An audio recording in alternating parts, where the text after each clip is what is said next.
realise that's not the strongest opening line, but it's the truth. And more importantly, actually, this is my first show, the first proper show I've ever done. So I want to keep the expectations appropriately reasonable for you. And some of you are probably working it out already. You know, this accent isn't one. I can't really see you here, by the way. I'm assuming you're all still here. Yeah, the problem is that with this accent, some people will immediately realise, as long as you're not completely drunk, that I might actually be English. And you'd be right there as well. I actually have both nationalities. So just like Manav, German nationality, and I got my own. And I have to tell you, it's an absolute superpower to be able to be English and German at the same time. Literally, in any situation, I can be selectively outraged. And it's also a superpower. I feel like an X-Man. I can go abroad and actually decide how unpopular I'm going to be. Just literally choose my country. And it's amazing. You have both passports.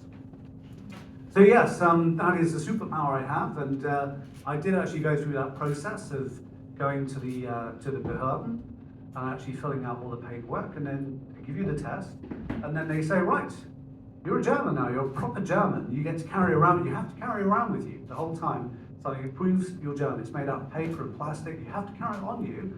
I've got mine with me here now. It's Taschentücher, and these are absolutely what I need to prove that any given situation, even if someone's spilt some remoulade or there's just been a mass shooting, I will have these just ready for anyone. So yes, I keep it quiet actually. It's become a bit awkward to be English because there was a time I'm here 60 years ago on this stage. It would have been amazingly cool being British.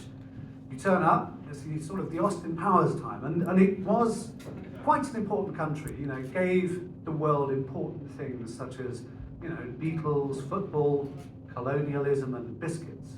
And then things took a downward turn, and that's why I became a Brexit. Yes, I think the downward turn corresponded with the rise of Boris Johnson as well, and so it's now something that I actually just have to confess to people very quietly. I now know what it feels like to be a member of Nickelback. Anyway, I'm a Brexit, and there's quite a few of us, and quite a few of my friends live on another part of the world. Some have gone to the other side of the world, and they having a conversation with them. And they were saying, well, you know, you're lucky, Will, you're only an hour's flight away, you're just around the corner. I mean, there's a language difference, but what difference is an hour's flight going to make? And I thought to myself, it's just an hour's flight, and yet it's an hour's flight, and yet here, people eat hedgehogs made out of raw pork, covered in little prickles made out of onions. It's just an hour's flight, and grown men in their own houses have to sit down to have a wee, because otherwise they'll be subjected to disciplinary proceedings. And it's just an hour's flight, and someone like Helena Fischer is legally allowed to make music. It's major differences. But despite that, there's not actually that many of us. So us British are quite a rare breed here, living in Germany. If you come across one of us, just like any rare creature, you should approach it with a lot of caution. Just come up to it gently, and just, first thing I'd advise is say, mate, what happened? Did you get separated from your stag party? And I can promise you there will be some very, very bad life choices behind the reason that this British person is now in Germany. It's never, ever a good reason. My questionable life choices that have led to me being here on this stage trying to get a room full of Germans to laugh at him is that I learned German. And every single decision I took along the way, you know, it was a choice to learn the dative. It was a choice to do all of these things. And looking back now, I'm not sure it was worth it. Anyone, hands up here who is learning German? Anyone learning German? Yes, a couple of hands going up. Okay, stop it. Stop it now. Seriously, whilst you still can, just take up the ukulele or something. Do something with that time. Do something useful, right? I'll tell you why. Right, what's your name? Anna. Anna, everyone here has paid money to not listen to German tonight. People don't actually want to listen to German. People pay to avoid it. People can understand you if you assume you speak English, you're following me. And so, yes, I feel like my German's very good now. I live here, I've been here for a long time, and I feel like a man who has just got to the very top of a very, very high mountain, only to realise it's the wrong mountain.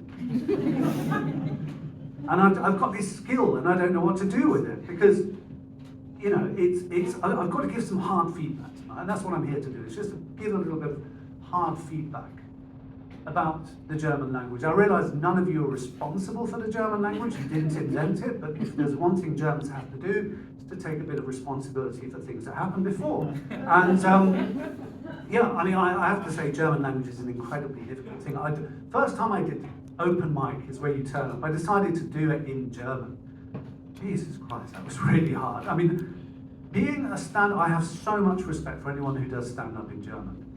It's like being a contract killer with a butter knife. It is just so difficult to make anyone laugh. You deliver a line and think, why is no one laughing?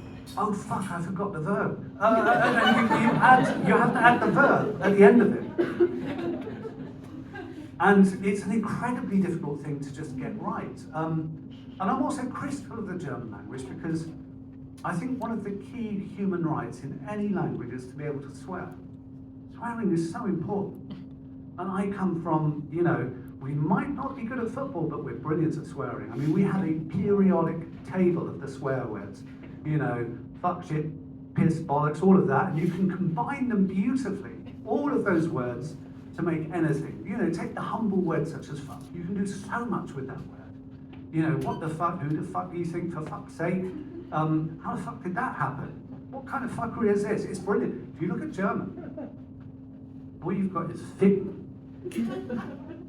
You can't do anything with that. It's just a rather vulgar word for having sex. You can't, it's got no class or anything. And then what German has done, as a sort of defensive measure to compensate for this, is it just went weird on us. Like German words have just come up with things like Arschgeige or Pissnelke.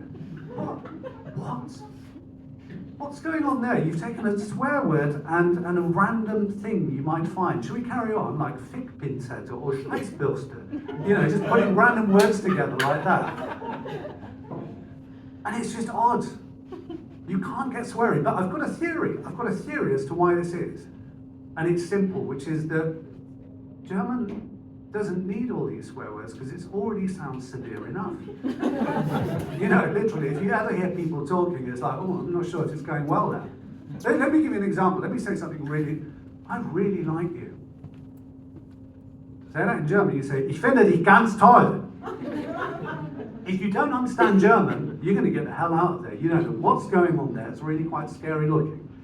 So yes, a nuance is really lost a lot in German. I mean, you've got to really watch out with those little changes, like, you know, my friend Shahin, if I say mein Freund Shahin, then all of a sudden we're having sex. You've got to be very, very careful with that. And you know, you get little differences in pronunciation between schwul and schwül, or mushy and moshe. That led to quite a few misunderstandings. Get your pronunciation right.